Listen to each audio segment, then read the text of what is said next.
Hey, it's back, Sharon. Hey guys, I'm back with another video today.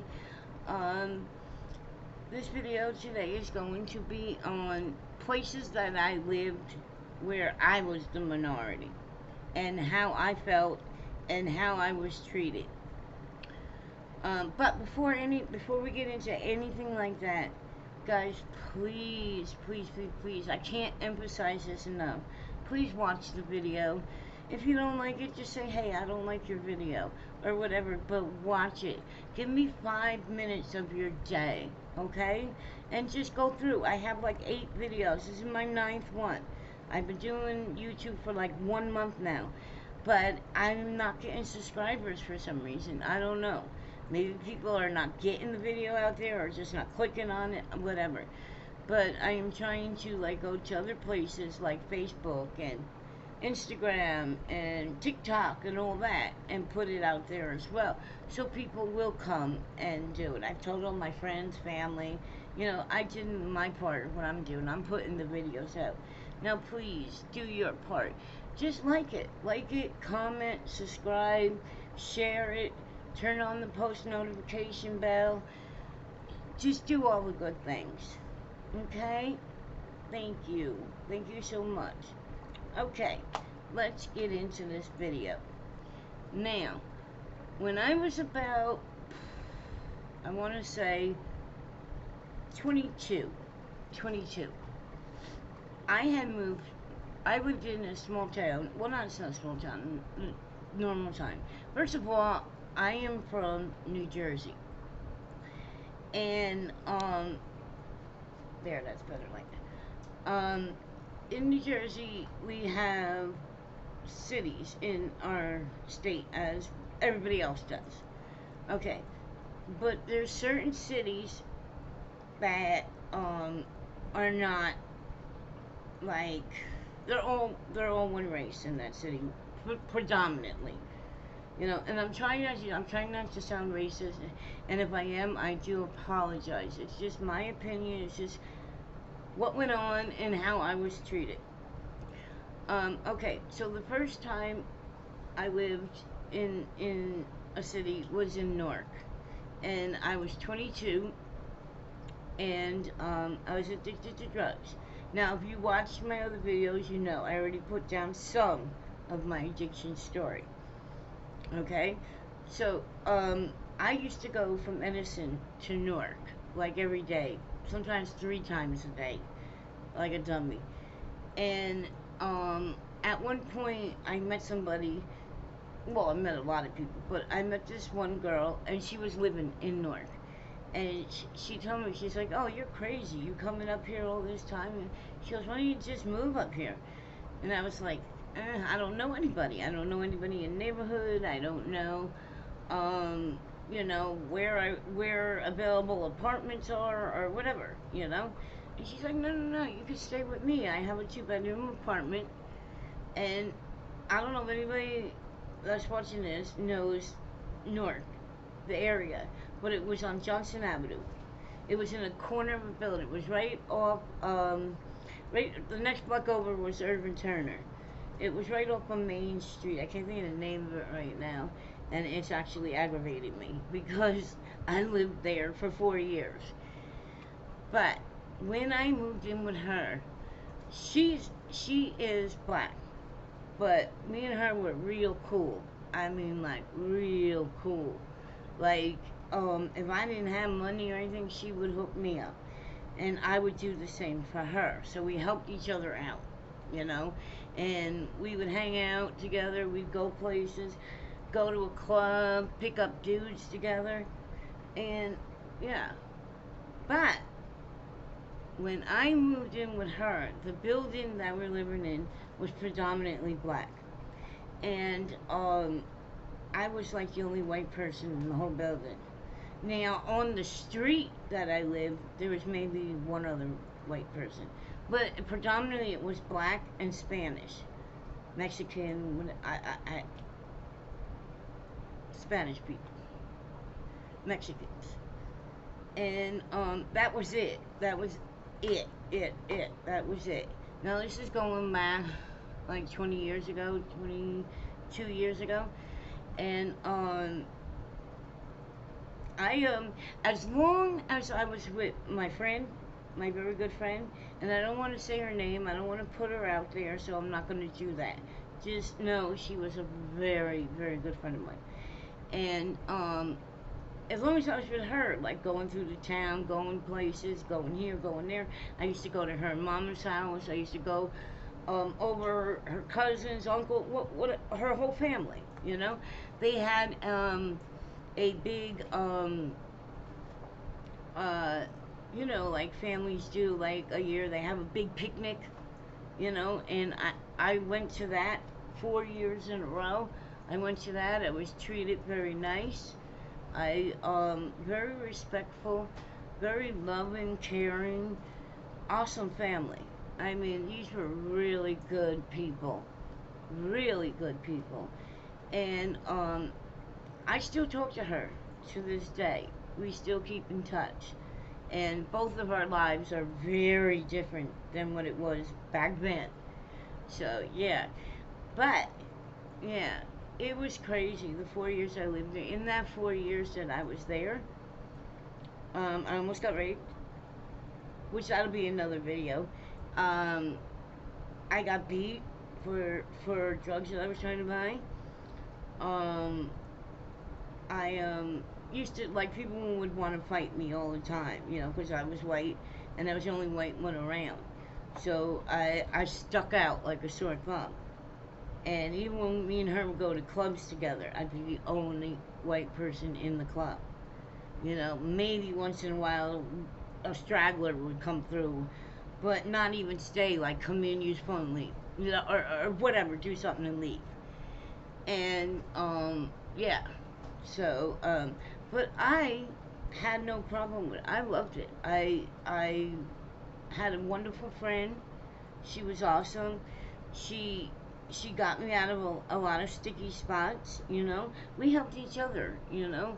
If she didn't have money and I had money, I would give her money, you know. Because that's what friends do. You know, when you're like good friends with somebody, you hook them up. You look out for them. You make sure they're okay. You know, it's like if she would get in a fight, I would be right there. I don't care. Even if we got our ass beat, we're gonna get our ass beat together. You know, or vice versa. Like if I somebody stepped to me, she would be right there, right there. And you know, it's really hard to have um, a friendship like that, to find a friend like that. I mean, because you know, yeah, you meet people, you do this together or that together, and you're cool, you know. But I'm talking about a real friend. Like I consider her my sister, you know. Like she's my family, and I know she feels the same way about that because she calls me sis, you know. And yeah, like if something went on in her life to this very minute of this day, she would just have to make one call and I would be there. And vice versa. I could call her at 4 o'clock in the morning and she would literally get up and get in her car and come to me wherever I was, you know. So that was good. I was really glad I had my. But let's get back to what this video is about. Living in a neighborhood that you're like the only one is very hard because people don't like you. They don't want you there. They look at you like you're crazy, you know. It takes a while. It takes a while of you being in that neighborhood every day, every day. And then, you know what, like, I can remember so many times, you know, coming out of where I lived and coming down, getting in my car, and even cops, like, cops would stop me and say, what are you doing here? You know, are you buying drugs? And they're like, no, I live in this building. They're like, no way. I'm like, yes, I do. And I would show them mail. I would have to literally take out mail. I used to keep an envelope with my address on it in my purse for that reason. Because uh, I don't know how many times that has happened to me, you know? You would think they would have saw me in the neighborhood for, like, months or whatever and just say, oh yeah, she lives here.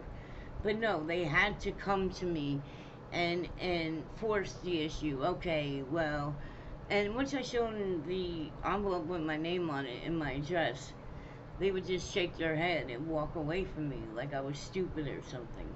And I wasn't. You know what? You know, let me tell you something. And this is what I've learned. Everybody pretty much wants the same thing. Everybody wants to make sure their family is okay, their kids are being taken care of, and their household is being taken care of. I don't care what race, color, creed, religion, whatever you are. We all want the same things. We all want to make sure our family is good, our children are good, and, you know, you get out there and do what you gotta do. If you gotta hustle, you hustle. But you do what you gotta do to make sure that your family is okay. You know, especially men. You know, a lot of men will get out there and do stupid shit to make sure their family's okay. You know, and whatnot. You know, if you got kids on the way and whatnot. You know those kids are gonna need Pampers and formula, whatever, clothes. You know, everything. You know, stroller, car seat, all that. You know, with children comes. You know, so when you tell your mate that you're pregnant or whatnot, they got to get out and hustle and do what they got to do. But living in a different area, I always found it like really like cool because I can learn a whole nother culture, like the way people live, the way people do things, movies, this and that and whatnot, and all the way up to like when I was living with her in Newerk, I met my boyfriend there, and he's black, but he is no longer with us. He is deceased, and we were together for many, many, many years, 8 years. We loved each other, we took care of each other. It it it was a good relationship. But I'm gonna get into that in another video because that's a whole thing, you know. But I just wanted to touch base on, being white and living in a predominantly black area. You gotta learn the neighborhood, and and they gotta learn you. They gotta see that you're not a crazy person, or you're not, trying to bust them doing something. And you know what? I found out one very, very, very, very good piece of advice that I had got from my very, very best friend, my sister. She told me, like when I moved there, she's like, mind your own business. If you see something going on, you just turn your head and keep going. Don't get involved in anybody's nothing, Whatever they're doing, they doing it, not you. So mind your own business. And I have stuck with that policy practically my whole adult life. If it ain't about me, you know the rest of that. So yeah, yeah, and I think that was one of the best pieces of advice that I got and learned.